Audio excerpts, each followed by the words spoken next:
안녕하세요. 세상을 이롭게 하는 일에 관심 많은 승무원쌤 김용숙입니다. 윤석열 대통령이 대통령으로 취임한 지 2달 가까이 되어 가고 있습니다. 지금 윤석열 대통령이 1차 심판대에 서 있는 것 같습니다. 여러 가지 국내외 사정으로 인해서 윤석열 대통령이 굉장히 머리가 아픈 그런 상황에 처해 있습니다. 윤석열 대통령이 매일 하는 도어 스태핑, 출근길에 기자들과 질의응답을 하는 그런 것을 도어 스태핑이라고 그러죠. 윤석열 대통령이 나토 순방을 마치고, 순방이 아니죠, 나토 회의 방문을 마치고 월요일날 도어 스태핑에서 굉장히 얼굴이 피곤한 모습이었습니다. 평상시에 표정이 밝고 또 얼굴에 기름기도 어느 정도 이렇게 있었는데 이날 모습은 굉장히 까칠하고 피곤한 모습이었습니다.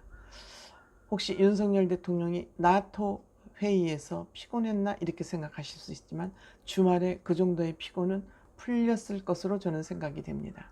하지만 몸의 피곤은 풀렸을지라도 마음의 피곤이 누적되어 있어서 그날 굉장히 까칠한 모습이 아니었나 생각이 됩니다. 그런데 두 번째 날 또 도어스태핑에서 굉장히 윤석열 대통령이 좀 신경질적인 반응을 보였던 것 같습니다. 인사 문제와 관련해서 그렇습니다. 인사 문제와 관련해서 대답을 하면서 이만큼 훌륭한 인사를 해본 적이 있습니까? 전 정권하고 비교해 보세요. 이 발언이 나오자 비난 여론이 또 그냥 언론을, 방송을 뒤덮고 있습니다. 물론 저 또한 그 내용, 그 발언 내용은 바람직하지 않았다고 생각됩니다. 그러면 윤석열 대통령이 왜 이렇게 피곤에 쌓여 있을 수밖에 없을까? 저는 지금 국민의힘에서 벌어지고 있는 당내 갈등 문제가 윤석열 대통령을 굉장히 피곤하게 하고 있을 것 같다 생각합니다. 윤석열 대통령 본인은 정말 본인의 의지대로 바르게 살아왔습니다. 그렇게 검찰총장에서 날려버리기 위해서 문재인 정부에서 그냥 파헤치었지만 어떤 비리 하나 찾아내지 못하고 있습니다. 못했습니다. 그래서 결국 윤석열 대통령이 대통령이 됐습니다. 윤석열 대통령의 비리를 찾아내지 못하자 지금까지 민주당에서는 김건희 여사의 뭐 주가 조작, 무슨 학력 위조 이런 것을 지금까지 그거 하나 가지고 떠들어대고 있습니다. 그러면 이만큼 윤석열 대통령은 그동안 60세까지 살아오면서 바르게 바른 생활을 해왔는데 지금 대통령이 되면서 윤석열 대통령이 위기, 1차 위기라고 저는 생각됩니다. 국민의 심판대에 선 것 같은 그런 생각이 듭니다. 윤석열 대통령은 자기 의지, 자기 주관, 배짱이 뚜렷한 대통령이라면 문재인 대통령은 자기 생각은 없습니다. 주변 참모들의 얘기만 듣고 이 말 저 말 하다 보니까 말이 꼬이고 진실성이 결여되고 그러한 정권이었습니다. 흔들리는 정부였습니다. 갈대 같은 정부였습니다. 반면에 윤석열 대통령은 자기 생각과 철학이 확실한 사람이죠. 그런데 요즘 윤석열 대통령 흔들리고 있나 하는 생각을 하게 됩니다. 지금 이쯤에서 지금 이준석 대표를 중심으로 하고 윤핵관을 중심으로 해서 국민의힘이 이 정도로 분란이 일어나고 있다면 지금 시점에서 저는 윤석열 대통령의 평소의 성격이라면 가리마를 탔을 것으로 생각이 됩니다. 왜 이렇게 가리마를 타지 못하고 고뇌하는 얼굴이었습니다. 월요일날 도어 스태핑하는 모습이나 화요일날 도어 스태핑하는 모습은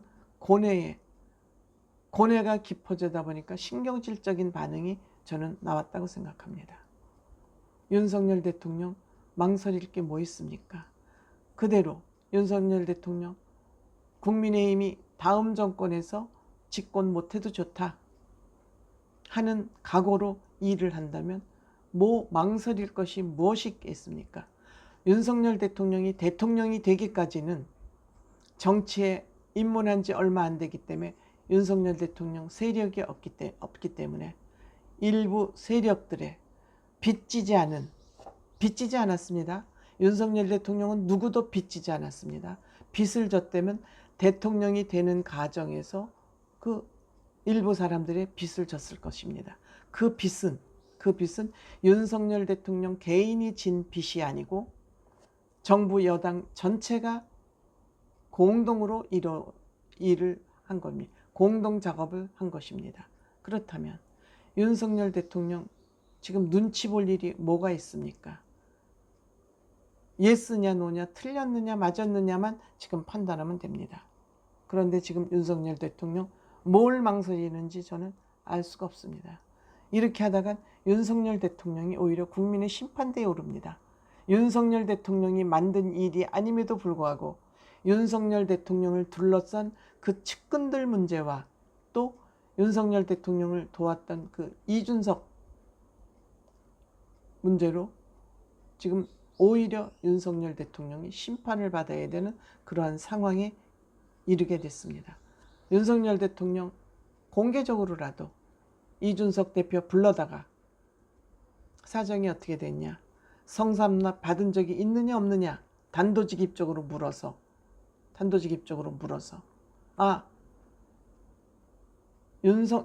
이준석 대표는 성상납을 받은 사실이 없답니다.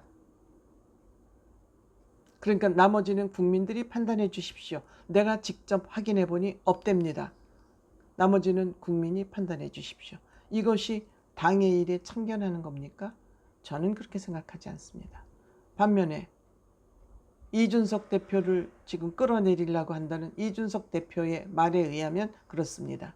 끌어내린다고는 윤핵관들 또 별도로 불러서 당신네들 이 이준석을 끌어내리려고 이거 하고 있는 일이 맞냐 안 맞냐 불러서 사실 확인한 다음에 윤핵관과 지금 갈등을 하고 있는 윤핵관과 이준석 대표를 한자리에 불러서 먼저 양쪽 얘기 듣고 한자리에 불러서 사실이 이렇고 후는 이렇다는데 그거 여러분들 윤석열 대통령 검사 때 죄인 조사할 때 하는 거 아닙니까?